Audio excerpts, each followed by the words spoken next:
तो बच्चों क्वेश्चन है angle A and angle B are acute angle such that cos A equal to cos B then so that angle A equal to angle B। तो सबसे पहले draw करो triangle. एक triangle draw किया, suppose this is A D C, और एक triangle और draw कर लो, suppose this is B E F. दो ट्राइंगल ड्रा किया और देखो क्वेश्चन में दिया है cos A equal to cos B। It means in triangle A D C and in triangle B E F. अब देखो करना क्या हमको, इन दोनों ट्राइंगल को हमको सिमिलर दिखाना है, ठीक है। अगर आप सिमिलर दिखा दोगे तभी तो angle A equal to angle B होगा। तो देखो cos ए को क्या लिख सकते हो आप, क्वेश्चन में दिया है cos A equal to cos B, right. cos A equal to cos B। अब जो cos A क्या होता है, एक cos A है and this is cos B। cos A AD by AC, AD by AC, right. cos B BE by BF, BE by BF। ये हो गया। अब क्या करो, एक स्टेप और कर लेते हैं इसको। सब देखो AD बाई BE लिख लो, AD बाई BE और AC बाई BF। सपोज इनका रेशियो इक्वल है K के, ठीक है। अब देखो अब हम बात करेंगे, देखो हमको चाहिए रिलेशन क्या है, DC और FE। देखो AD और BE आ गया, AD ratio BE, AC ratio BF, ये आ गया है। अब हमको सिर्फ किसका रेशियो चाहिए, CD की रेशियो FE, यही चाहिए। तो अब क्या करोगे, CD का रेशियो ले लो FE से, CD रेशियो FE। अगर आप पाइथागोरस लगाते हो, पाइथागोरस, तो देखो CD क्या होगा, root over AC square minus AD square. अब देखो FE क्या होगा, root over BF square minus BE square, BF square minus BE square, हो गया। अब देखो आप इधर से लिख क्या सकते हो, AC इक्वल टू KBF लिख सकते हो। तो वैल्यू पुट करो, इधर लिखते हैं।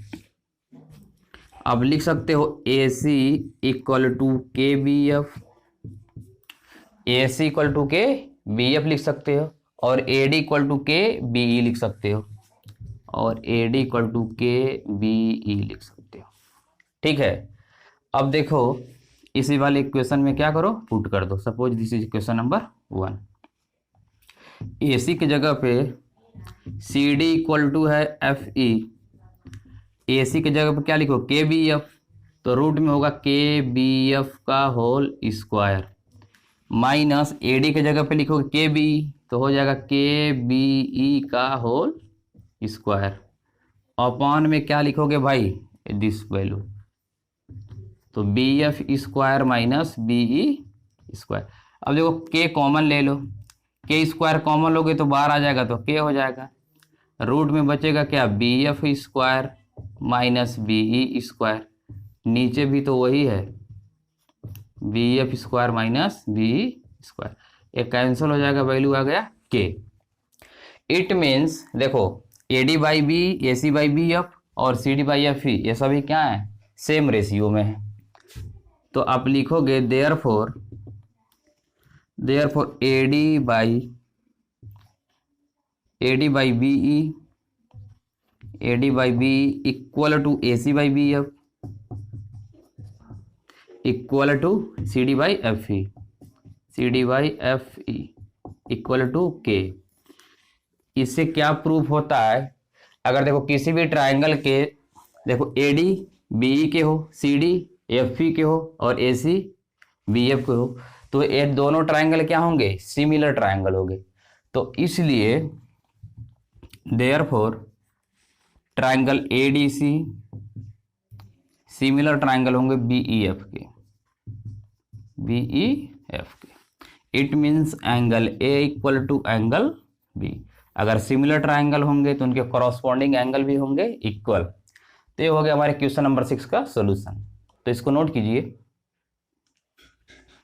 तो गाइस जब हम बात करेंगे क्वेश्चन नंबर 7 की, तो क्वेश्चन नंबर 7 है cot theta equal to 7/8, then evaluate 1 plus sine theta into 1 minus sine theta upon 1 plus cos theta into 1 minus cos theta.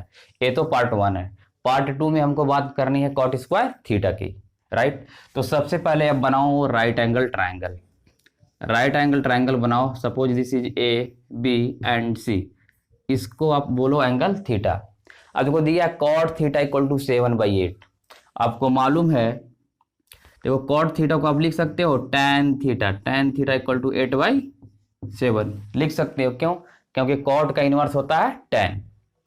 ऐसा आप क्यों लिख रहे हो? क्योंकि जो कॉट का रेसिप्रोकल होता है वो tan होता है। आपको मालूम है tan थीटा होता है p/b। It means this is 8 and this is 7। अब लगाओगे पाइथागोरस, तो पाइथागोरस लगा लो। AC स्क्वायर इक्वल टू क्या होगा? 8 का स्क्वायर रूट ओवर प्लस 7 का स्क्वायर होगा पाइथागोरस। 64 प्लस 49 ऐड कर लो, 9 4 13 11। तो रूट में AC की वैल्यू आती है 113।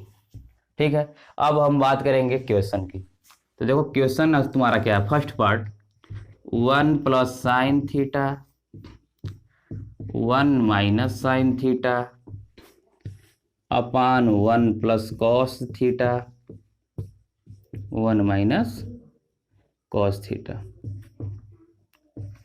राइट। एक क्वेश्चन है। अब देखो इस ट्रायंगल में साइन थीटा की वैल्यू क्या होगी? देखो p/h, तो लिख लो साइन थीटा की वैल्यू होगी 8 अपान रूट ओवर 113। अब ये माइनस में है तो माइनस का उसी तरीके से लिख लो 113 हो गया। अब नीचे देखो कॉस वाली वैल्यू है। अब देखो कॉस थीटा क्या होगा? b/h। तो 1 प्लस 7/रूट ओवर 113। अब सेकेंड टर्म क्या माइनस वाला है, 1 माइनस 7 अपान रूट ओवर 113। ये तो वैल्यू है। अब इनको सॉल्व कर लो। देखो a plus b a minus b, ए plus b a minus b. आपको मालूम है फार्मूला, देखो a plus b a minus b होता क्या है? A square minus b square. ये फार्मूला है। अब इधर देखो a plus b a minus b बन रहा है, क्लियर। तो इट मीन्स इधर लिख रहे हैं, देखो 1 का स्क्वायर, देखो माइनस होगा किसका? 8 का स्क्वायर अपान 113 का स्क्वायर। सेम कहानी नीचे भी हो जाएगा। तो इसके लिए आप लिखोगे 1 का स्क्वायर माइनस 7 का स्क्वायर अपान रूट ओवर 113 का होल स्क्वायर। अब इसको जब आप फर्दर सॉल्व करोगे then you will get 1 minus 64 upon 113। अब इधर देखो 1 माइनस 7 का स्क्वायर 49 113। इसको नोट करो। तो अब आ गया, देखो इसको फर्दर आप लिख सकते हो 113 माइनस 64 अपान 113। ठीक है। अब 113 माइनस 49 अपान 113, ये वैल्यू आ गई। अब देखो 113 से तो कैंसिल हो गया। अब इधर लिखते हैं इसको 113 माइनस 64 113 माइनस 49। अब देखो इसको माइनस कर लो, तो कितना होगा? 9 होगा,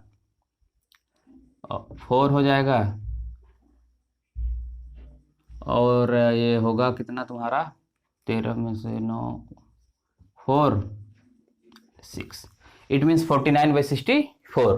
तो ये वैल्यू निकल के आता है 49/64। ये तो हो गया पार्ट 1 का आंसर। अब हम बात करेंगे पार्ट 2। अब देखो पार्ट 2 में क्या? कॉट थीटा इक्वल टू 7/8 है। तो कॉट थीटा इक्वल टू दिया है भाई 7/8।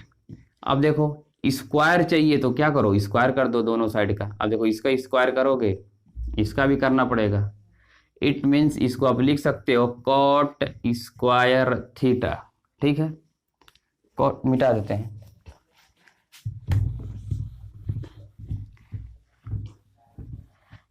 तो दिया है cot theta equal to 7/8, square वाला चाहिए तो स्क्वायर कर लो, कॉट थीटा का स्क्वायर 7/8 का स्क्वायर, इसको आप लिख सकते हो कॉट स्क्वायर थीटा, 7 का स्क्वायर 49, 8 का स्क्वायर 64। तो गाइस ये हमारा क्वेश्चन नंबर 7 का सॉल्यूशन है, तो इसको नोट कीजिए।